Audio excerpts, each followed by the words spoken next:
Good morning, everybody. I am your instructor, Pierre Huey, aka Mr. P. The P is for patience.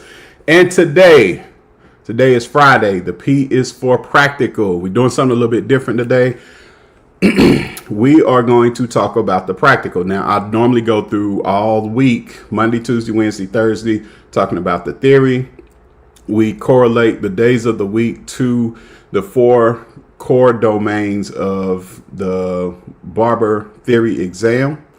And normally on Fridays, I used to do a quiz, but today I was like, you know what? I want to do something different.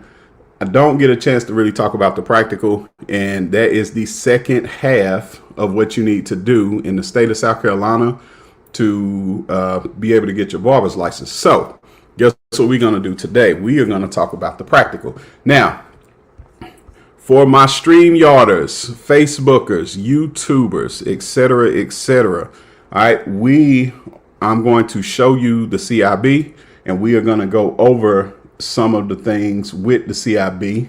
And of course, if you've been following, CIB stands for the Candidate Information Bulletin. It's where they tell you what they expect from you on the test. A lot of times, for whatever reason, people don't go over the CIB or they don't read the CIB. Now, you have the jury is divided on this concept.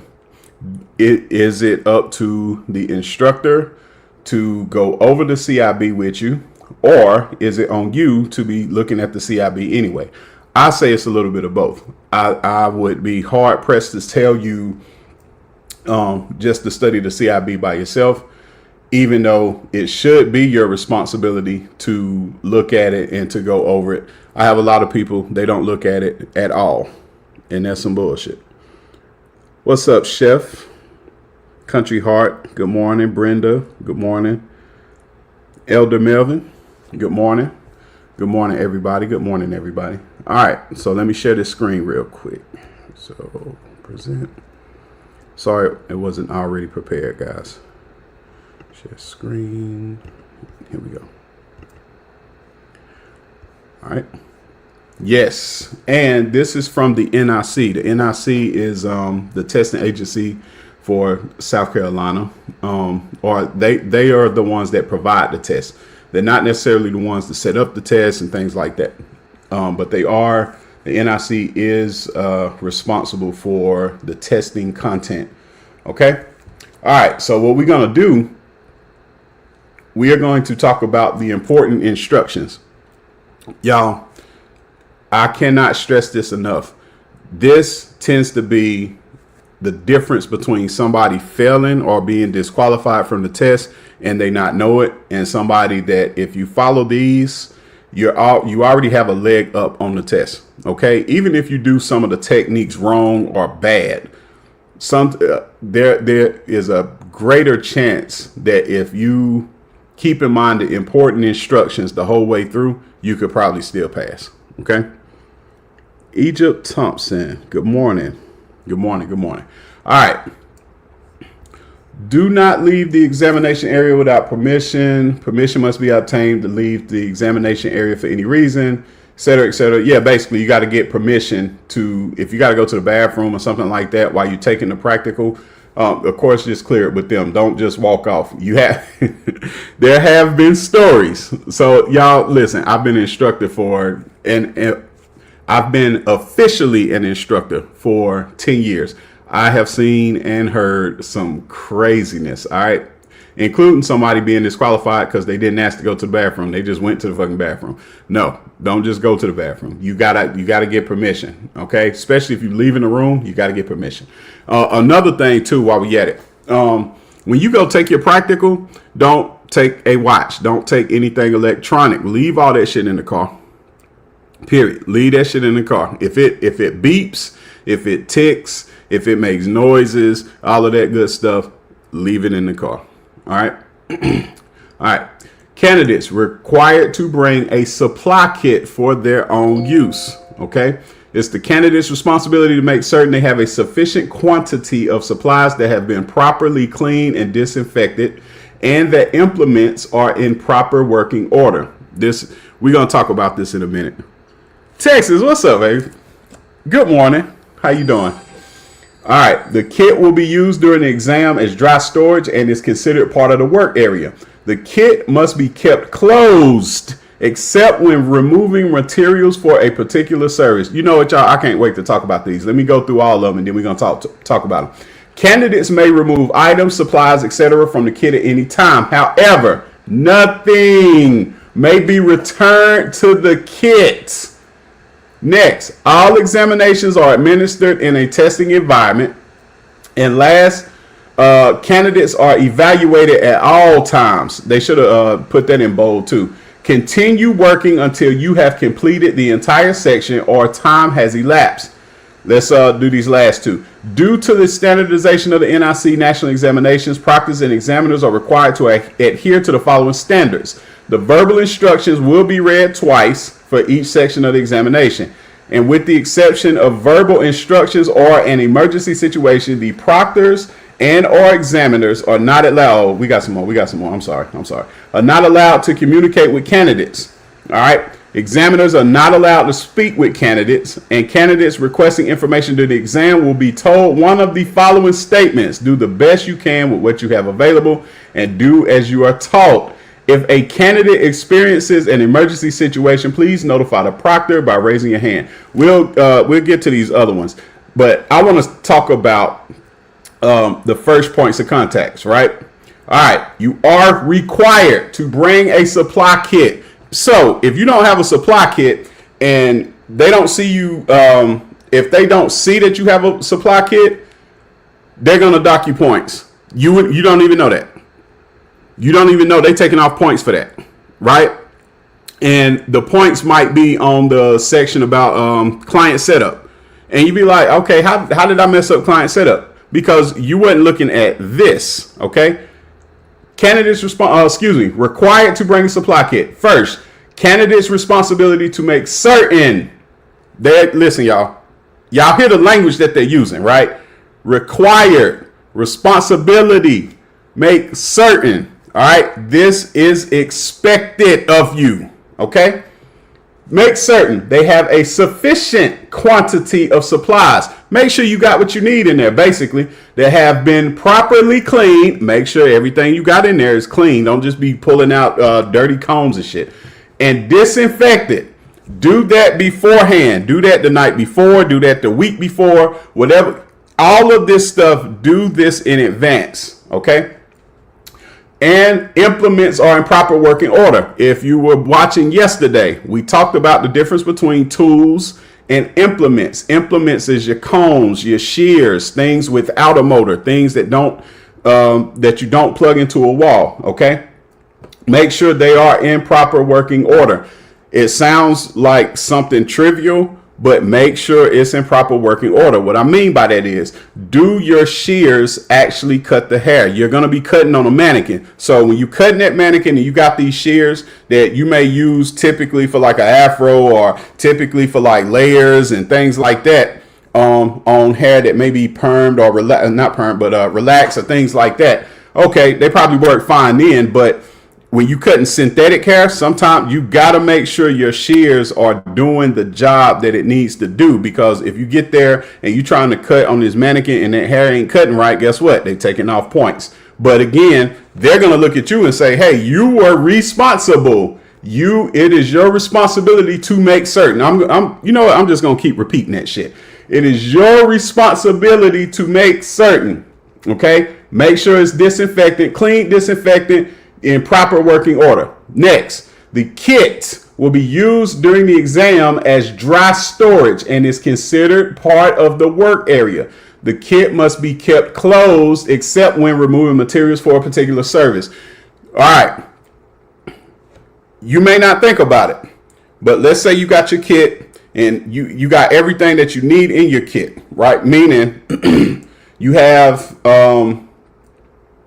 your mannequins in there. You have your combs or extra brushes. You got disinfectant in there. You got hand sanitizer. You got all that stuff up in there. Thank you, Texas. Look, if y'all ain't following Texas Sticker, go follow her right now. All right.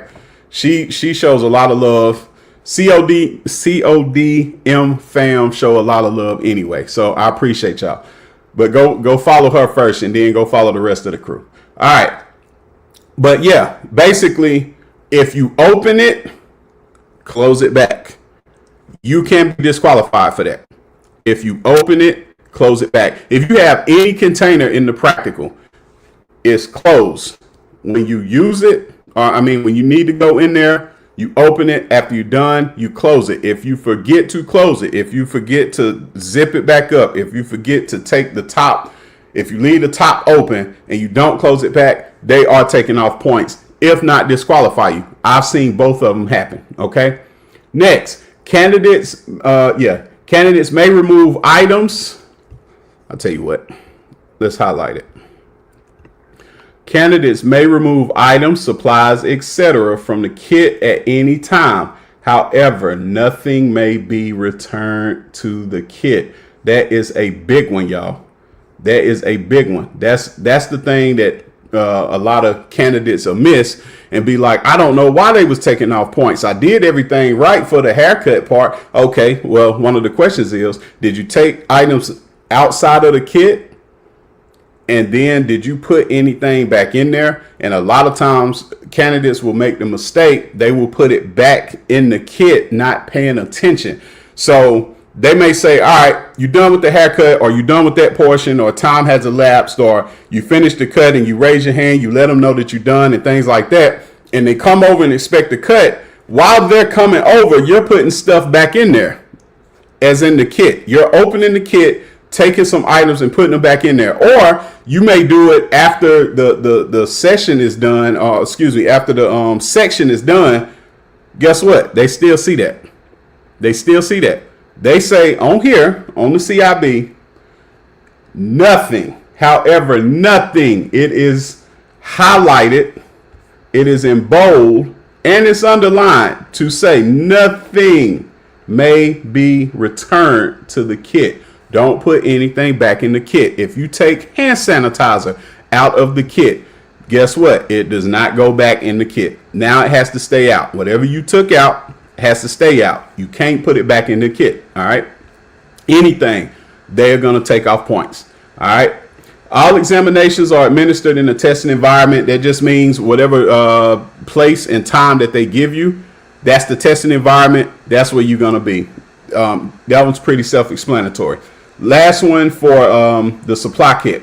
Candidates are evaluated, like I just said, evaluated at all times. Continue working until you have completed the entire section or time has elapsed. So they will give you instructions on if you finish early, they'll tell you, all right, do this to indicate that you're finished, right? So then they can come and they can evaluate further. They can look at your work and make adjustments as they need to, and within the section or within the time of the section. All right. Due to the standardization of the NIC national examinations, proctors and examiners are required to adhere to the following standards. Verbal instructions will be read twice. They are sticklers for that. So and my theory on that is, and I can't prove it, but my theory on that is, if I done told you twice and you didn't listen, I'm really gonna take off some points. If I done told you twice that you need to do this and I see that you do something different, I'm going to say, all right, the severity of that, the importance of that has just went from here to here, because I done told you twice. I done said it more than once. So you can't say that you was confused because you heard it twice. If not, you wasn't listening twice. All right. With the exception of verbal instructions or an emergency situation, the proctors and or examiners are not allowed to communicate with candidates. Okay. They can't communicate with you. You can't communicate with them. Okay. If you have a question, they're going to look at it as you did not look at your CIB. That's the thinking behind that. That is the thinking behind that. If you did not read the CIB, understand the CIB, that's a result of something like that. They are telling you you are not allowed to communicate with candidates. The proctors are not going to communicate with you, right? For whatever reason, that gets a lot of candidates upset because they will ask the proctors, they will ask the examiners questions, and the proctor is going to look at you like you crazy because you should have looked at this, the CIB, the candidate information bulletin, for my people that came a little bit later. You should have been looking at the candidate information bulletin, and you should have been reading it, and you should have been understanding it before you go to the test, not while you're taking the test, not after the fact, after you have failed. You should be looking at this before. You should be watching a channel like mine before, okay? Examiners are not allowed to speak with candidates. We just said that one. Candidates requesting information during the exam will be told one of the following statements. Do the best you can with what you have available and do as you were taught. So now they did a couple things by doing that. Number one, they have told you it is your responsibility to be certain that you know you can't request information from the proctors and from the examiners. All right. And then if you do, here's what they're going to tell you. Do the best you can with what you have available, or do as you were taught. Now, that comes down to, did somebody teach you? Because if somebody did not, and you asking, hey, what do I need to do in this environment, or are you asking for XYZ? It could be any section, right? They may say, okay, well, you know, you might have a question.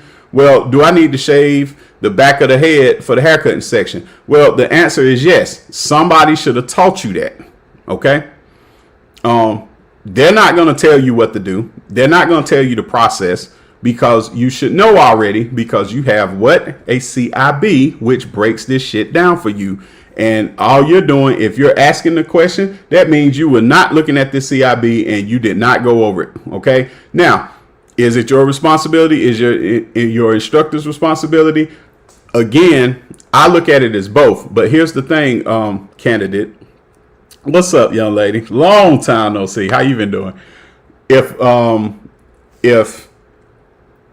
it comes down to who has the most responsibility behind this, it is you, dear tester. It is you. If your instructor told you go over the CIB, you at least need to look at the CIB. Okay. We'll look at it together after the fact of me telling you that information. But when it's all said and done, who's responsible for going home and doing homework? You are. Okay. The teacher gives you the instruction, or gives you the homework to do, or gives you the assignment. It is up to you to fucking complete the assignment. That is nothing different. Okay. Same thing as any other type of school. All right. Last, if a candidate experiences an emergency situation, please notify the proctor by raising your hand. Okay. That's pretty simple, pretty self-explanatory. Basically, you have to realize you're in an environment where you're being tested, you're being looked at, you're being examined as far as your services and things like that when you take the test. And if you have a problem, just let them know instead of just running out, right? Even if you got to use the bathroom real bad, well, raise your hand, go do what you need to do. Because some people, believe it or not, are so nervous that it just tears them up as far as their body is concerned, things like that. Y'all, I ain't gonna lie to you, I really enjoyed talking about this one. I actually love talking about the practical, because it's just so many. It's a different nature of it. Like, I like talking about theory too, but practical, that's when you're actually performing services. Like the description says, when you're taking the practical, you're actually doing the haircut, you're actually doing the shave, you're actually doing all of that good stuff. So I think it's really cool to talk about that. And like I said, I done got stories, I got testimonials. I love interviewing people after they take their theory, and I love interviewing them after they take their practical, and just hearing their stories and just hearing some of the things that happens. Like, you would be surprised. You would be surprised. So with that being said, what I may do, I want to give it a shot. I want to try it.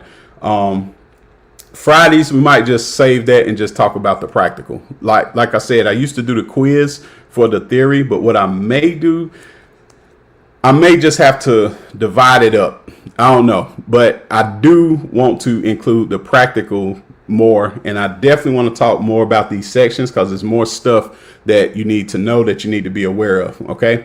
With that being said, if you or anybody that you know can use my services, somebody that's having a problem with the test, somebody that you know that's going to barber school, having trouble failing their test, or they just nervous about their test and they practical, I am your guy. I do have paid corresponding courses titled Past Barber Theory and Past Barber Practical. Keish, what's up? No, Big Keish. What's up? Big Virgo. Listen, if y'all are not following Big Keish / Big Virgo, y'all need to go follow her. Listen, I get the most love on this damn on this TikTok. I get the most love. And if y'all know, if you see right there beside her name, there is a diamond with a 30. That means she gives gifts on this app. So go follow my girl, Big Keish, Heart Big Virgo, please. But yeah, y'all, if you or anybody you know can use my services, you can find me at Pierre Huey, PIERREHOUEY, all social media platforms. Leave me a comment, leave me a message, talk to me, basically interact with me, engage with me. Okay. But yeah, I got paid classes that you can benefit from. We talk about a little bit more pertinent information, more high percentage information. But yeah, I enjoyed this, y'all. So I'll make an effort to see if we can't talk about the practical on Friday. All right. Like I said, we got more information to go to. We got more stories. We got more content coming. That being said, y'all enjoy y'all wonderful Friday. Have a wonderful weekend. Peace.